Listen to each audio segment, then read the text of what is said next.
যেহেতু আমি বৃহত্তৰ স্বাৰ্থত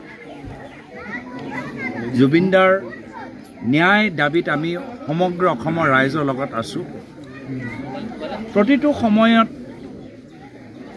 কথা কোৱা বা চৰকাৰৰ ওপৰত মুখ্যমন্ত্ৰীৰ ওপৰত অভিযোগ আনা মোৰ উদ্দেশ্য নহয়। কিন্তু শেহতীয়াভাৱে আমাক যেন লাগিছে যে মুখ্যমন্ত্ৰী হিমন্ত বিশ্ব শৰ্মা ডাঙৰীয়া জুবিন দাক আমি শ্ৰদ্ধা কৰোঁ তেওঁ নকৰে। আৰু সৰু সৰুকৈ যথেষ্ট উদাহৰণ আছে। আৰু শেষত গৈ আৰু এটা উদাহৰণ আমি দেখা পাইছোঁ যে যিবোৰ কথা আজি চাৰ্জশ্বীট সম্পৰ্কত যি ওলাইছে তাত হিমন্ত বিশ্ব শৰ্মা ডাঙৰীয়াৰ ৰাজনীতি স্পষ্ট। ন্যায় নহয়, জুবিনদাৰ চৰিত্ৰ হনন তেখেতে বিচাৰে। অসমৰ সমাজৰ মাজত আজিৰ তাৰিখত জুবিনদাই যি স্থান লাভ কৰিছে, পৰৱৰ্তী দিনত সেই স্থানটো নাইকিয়া হৈ যায়। তাৰ বাবে তেওঁ এটা কৌশলেৰে নিজৰ ৰাজনীতি আৰম্ভ কৰিছে। পৰৱৰ্তী সময়ত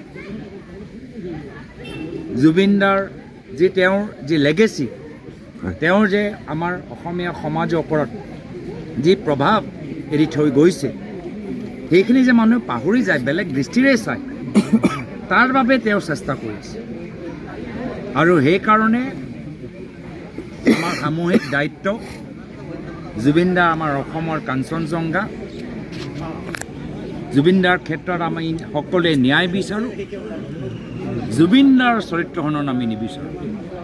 আৰু জুবিনদাৰ ওপৰত, তেওঁৰ ব্যক্তিত্বৰ ওপৰত, তেওঁৰ জীৱনৰ ওপৰত যি কলা দাগ হিমন্ত বিশ্ব শৰ্মা ডাঙৰীয়া লগাবলৈ চেষ্টা কৰিছে, আমি গৰিহণা দিছোঁ। আৰু মই কৈছোঁ যে তেখেতৰ ৰাজনীতি মই ওচৰৰ পৰা পাইছোঁ আৰু তেখেতৰ ৰাজনীতি আমি ভালদৰে চিনি পাওঁ। তেওঁ যিকোনো পৰ্যায়লৈ যাব পাৰে। নিজৰ ৰাজনৈতিক উদ্দেশ্য সফল কৰিবলৈ তেওঁ পৰিয়ালৰ ওপৰতো ব্লেকমেইল কৰিব পাৰে, অনুৰাগীসকলৰ ওপৰতো ব্লেকমেইল কৰিব পাৰে, জোৰ জবৰত কৰি সকলোৰ ওপৰত তেওঁ হেঁচা দিব পাৰে।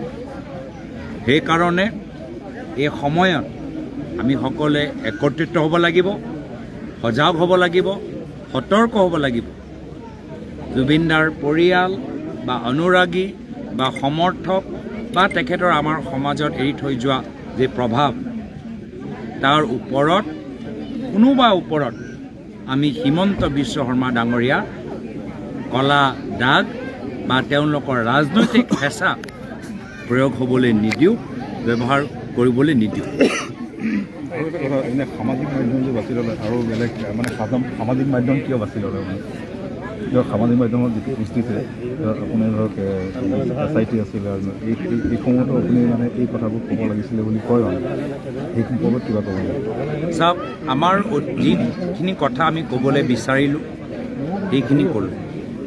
মূল কথাটো হ'ল যে হিমন্ত বিশ্ব শৰ্মা ডাঙৰীয়া জুবিনদা সম্পৰ্কে ৰাজনীতি, এইখিনি কথা ৰাইজৰ মাজত চৰ্চিত হওক, প্ৰচাৰ মাধ্যমৰ দ্বাৰা চৰ্চিত হওক, সামাজিক মাধ্যম দ্বাৰা চৰ্চিত হওক, আৰু আমাৰ আজি বিভিন্ন সভা সমিতিটো আমি ক'বলৈ আৰম্ভ কৰিছোঁ যে এই ক্ষেত্ৰত আমি সকলোৱে একত্ৰিত হোৱাটো উচিত, সজাগ হোৱাটো উচিত।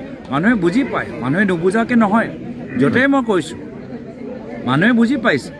কিন্তু আমি যে মুখত এই যি মনত যিখিনি কথা আছে আমি মুখত আনিবলৈ যে সক্ষম হৈছোঁ, ৰাজহুৱা মঞ্চত সামাজিক মাধ্যম যোগেদি হওক বা আপোনালোকৰ যোগেদি হওক, আমি যে ক'বলৈ আৰম্ভ কৰিছোঁ, ৰাইজে বেয়া পোৱা নাই। ৰাইজৰ মনৰ কথাবোৰ ওলাই আহিছে, ৰাইজে সাহস লাভ কৰিছে, আৰু ৰাইজক সাহস দিয়াটোৱে হ'ল আমাৰ উদ্দেশ্য। মই আগতেও কৈছোঁ যে কোনো মুখ্যমন্ত্ৰীৰ ভয় ভাবুকি অসমত আৰু নচলিব। এই ভয় আৰু ভাবুকি ৰাজনীতি কৰা দিনবোৰ প্ৰায় শেষ হ'ল। মাত্ৰ 4 মাহ আৰু সহ্য কৰিবলৈ আছে। কিন্তু মানুহো এতিয়া ভয় নকৰে, আমিও ভয় নকৰোঁ।